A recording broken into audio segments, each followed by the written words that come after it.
rajin tahajud, rajin puasa, rajin baca Al-Quran. Kalau teman-teman menyakiti perasaan ibu, durhaka kepada orang tua, semua kebaikan teman-teman itu tidak ada nilainya di mata Allah Subhanahu wa taala. Gak mungkin masuk surga teman-teman walaupun rajin ibadah kalau durhaka kepada kedua orang tua. Makanya Allah mengatakan, berbaktilah kepada orang tua setelah kalian bertauhid kepada Allah. Itu dua perintah di dalam satu ayat sekaligus, yaitu jangan syirik kepada Allah, jangan durhaka kepada orang tua. Seolah-olah durhaka kepada orang tua itu dosa besar kedua setelah syirik kepada Allah Subhanahu wa taala. Dan kita kadang-kadang gak ngerasa telah menyakiti perasaan orang tua kita. Gara-gara kita ngebelain pasangan kita, ngebelain suami kita, ngebelain istri kita, atau yang lebih parah lagi, hanya gara-gara ngebelain teman kita. Kita lebih menjaga perasaan teman daripada perasaan kedua orang tua kita. Beristighfarlah atas dosa-dosa kita kepada orang tua.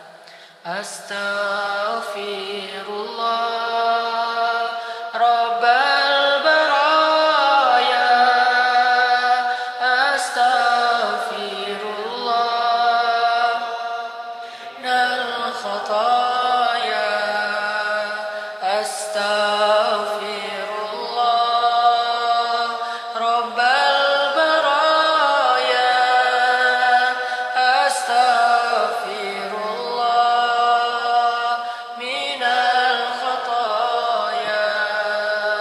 Allahumma ighfir lana wa liwalidayna, Allahumma ighfir lana wa liwalidayna, Allahumma ighfir lana wa liwalidayna, Allahumma ighfir lana wa liwalidayna. Ya Ghaffar, Ya Ghaffar, Ya Ghaffar, ighfir lana dhunubana ya Ghafur. Allahumma ya Tawwab, Ya Tawwab, Ya Tawwab,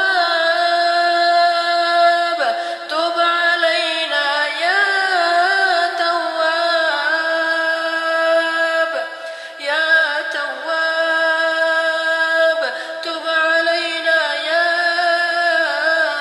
Tawwab, tub alayna tawbatan nasuha ya Tawwab, Ya Tawwab. Ya Allah, Engkau yang maha menerima taubat setiap hambamu. Meskipun kami kadang bertaubat lalu mengulangi lagi dosa yang sama, Engkau maha tahu bahwa hambamu ini kadang belum serius dalam taubatnya, tetapi Engkau tidak menutup pintu taubat bagi hambamu. Betapa Engkau maha penerima taubat. Engkau tahu berapa banyak dosa-dosa hambamu, tetapi Engkau tidak peduli dan Engkau maha menerima taubat. Engkau pasti akan mengampuni dosa-dosa hambamu, walaupun dosa itu memenuhi langit dan bumi. Ya Tawwab, tub alaina taubatan nasuha. Jika Engkau tidak menerima taubat kami, celakalah kami di dunia dan di akhirat ya Allah. Jika Engkau tidak menerima taubat kami, apa yang bisa kami harapkan lagi dari kebaikan-kebaikan selain taubat darimu ya Allah? Siapakah lagi yang bisa mengampuni dosa-dosa dan menerima taubat selain Engkau ya Allah? Tub alaina ya Tawwab, tub alaina ya Tawwab, ighfir dhunubana ya Ghaffar. Ya Allah, ampunkanlah dosa-dosa kedua orang tua kami ya Allah. Kami tidak mampu berbakti kepada ibu dan ayah kami. Mungkin hanya doa yang bisa kami jadikan sebagai bakti terbaik kami untuk keduanya. Apalagi setelah keduanya kembali kepadamu ya Allah. Kami tidak tahu lagi bagaimana cara membayar semua kebaikan-kebaikan ayah dan ibu kami ya Allah. Bagaimana cara membalas setiap tetes susu dan keringat ibu dan ayah kami ya Allah, kecuali mendoakan mereka. Dan Engkau berjanji menerima doa hamba-hambamu, anak-anak yang mendoakan orang tuanya. Ampunkanlah dosa ibu kami ya Allah. Ampunkanlah dosa ayah kami ya Allah. Hapuskanlah setiap dosa mereka dari catatan amal mereka ya Allah, sehingga mereka menghadapmu kelak dalam keadaan bersih dan kembali ke dalam surgamu sebagai orang-orang yang menang dan beruntung ya Allah. Ya Arhamar Rahimin, anugerahkanlah untuk bangsa Indonesia anak muda yang soleh, anak muda yang punya akhlak mulia, anak muda yang cerdas, yang kreatif, yang mereka menggunakan semua potensi-potensi baik mereka untuk kemenangan agama dan bangsa. Berikanlah untuk bangsa Indonesia anak muda sebaik Ashabul Kahfi, anak muda sebaik Hawariyin, anak muda sebaik sahabat Muhajirin, anak muda sebaik Ansor. Berikanlah bagi bangsa Indonesia pemimpin sebaik Muhammad Al-Fatih, pemimpin sebaik Nuruddin Zinki, pemimpin sebaik Salahuddin Al-Ayyubi, pemimpin sebaik para khulafaur rasyidin al-mahdiyyin. Ya Allah, anugerahkanlah kepada bangsa Indonesia keberkahan. Tutuplah aurat perempuan-perempuan Indonesia dan jadikanlah perempuan-perempuan kami adalah perempuan-perempuan yang memiliki rahim yang berkah, yang dari rahim mereka akan lahir para pemuda-pemuda yang soleh. Dari rahim mereka akan lahir para pembela-pembela agama. Ya Arhamar Rahimin, bantulah saudara kami di Palestina ya Allah. Bantulah saudara kami di Suriah ya Allah. Maafkan kami belum bisa banyak menolong mereka ya Allah, kecuali mendoakan dan menyisihkan sebagian kecil dari harta kami untuk mereka ya Allah. Kami sering melihat bagaimana saudara-saudara kami disembelih, bagaimana saudara-saudara kami dibom, bagaimana saudara-saudara kami ditembak, bagaimana mereka disiksa, mereka kehilangan harta mereka, rumah mereka, orang-orang yang mereka cintai. Bantulah mereka ya Allah, dan beri kesempatan bagi Indonesia suatu saat untuk membuka gerbangnya untuk para pengungsi Suriah, membuka gerbangnya untuk pengungsi Myanmar, membuka gerbangnya untuk pengungsi Palestina, sebagaimana negara-negara Islam yang sekarang telah membuka gerbang mereka untuk para pengungsi kaum muslimin. Ya Arhamar Rahimin, berikanlah kesabaran kepada bangsa Indonesia dalam membangun bangsanya, membangun negaranya. Jangan kau biarkan mereka bercerai-berai dan saling menyalahkan dan menjatuhkan. Satukanlah mereka dalam barisan ketaatan kepadamu ya Allah. Ya Allah, lapangkanlah dada orang-orang miskin dengan kemiskinannya sehingga mereka menjadi orang yang sabar. Dan ketuklah hati orang-orang yang kaya sehingga mereka menjadi orang yang dermawan. Persaudarakanlah antara orang yang kaya dan miskin. Janganlah engkau jadikan mereka bermusuhan karena yang satu sombong dan yang lain dengki. Ya Arhamar Rahimin, sembuhkanlah saudara-saudara kami yang sedang engkau uji dengan sakit. Jika orang-orang di antara saudara kami yang sakit itu kurang mampu, maka tolonglah mereka dalam berobat dan mencari kesembuhan-Mu ya Allah. Ya Arhamar Rahimin, berkahilah negeri kami ini sebagaimana engkau telah memberkahi negeri Mekah dan Madinah. Rabbana hablana min azwajina wa dhurriyyatina qurrata a'yun waj'alna lil muttaqina imama. Rabbana atina fid dunya hasanah